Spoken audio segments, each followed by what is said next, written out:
In the space of spraying efficiency, there's massive opportunities for improvement in the industry now.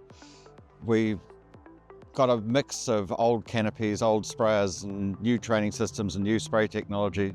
But most importantly, we've got the ability to document, to scan and measure different canopies and to match different sprayers to different canopy systems.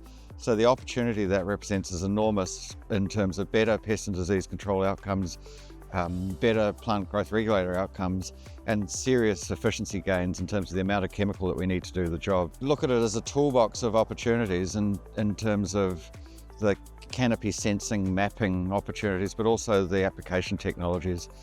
This includes aerial as well as ground-based spraying. There's a lot of changes there. Ultimately, we're heading towards a much higher level of automation, with operators taking a completely different role from the current tractor driving roles. There's a hidden opportunity in here in that our agrochemical labels and registration process is remarkably robust, and the labels work well across a whole range of canopies and spraying systems. So there's a lot of variability baked into the system. What we're seeing is as the canopies become much more consistent and the sprayers become much more precise in their ability to place the spray, there's real opportunities to work with those labels to deliver better results with potentially significantly less chemical being used to do that.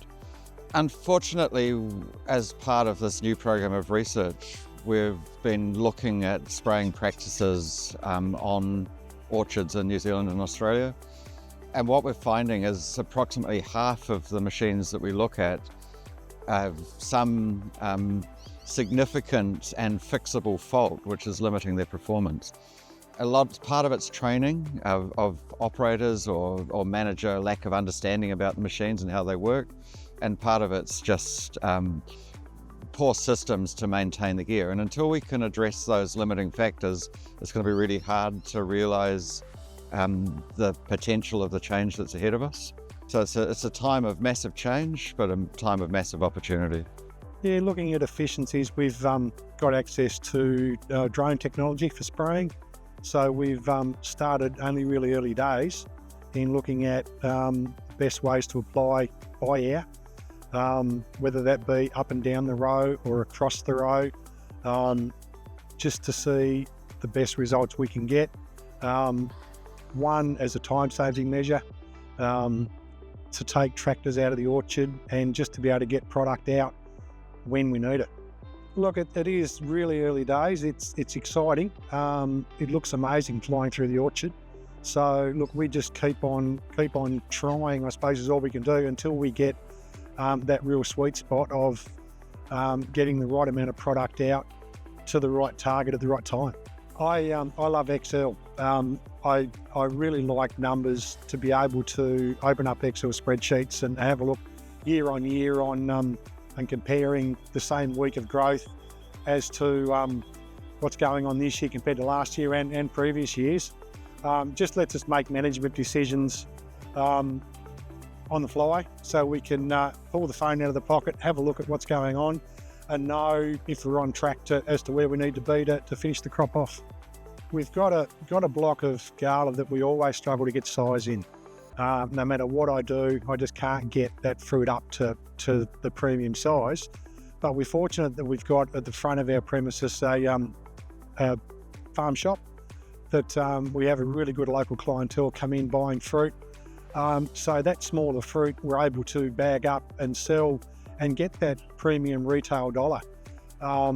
We've looked at that block a couple of times and, I think, maybe I should pull it out. But when we sit back and do the numbers, we're actually finding that's one of our most profitable blocks, because we're actually aiming the fruit to the consumer. Well, in an ideal world, I'd love to grow, a line of fruit that we can pack into a carton 95%. We're in a really fortunate position or place where we are that we can grow really good, high-coloured fruit. In Tassie, we've got that cool climate, clean and green thing where the fruit's on the tree for a long time. They're always firm. As I mentioned, the colour.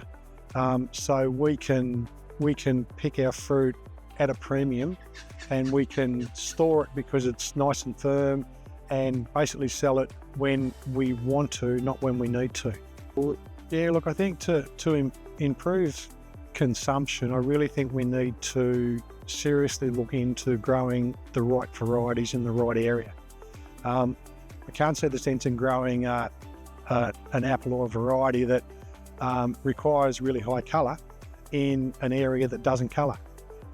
So I think we should focus as an industry on really growing varieties and strains in regions, and giving the consumer a really good experience when they eat that product.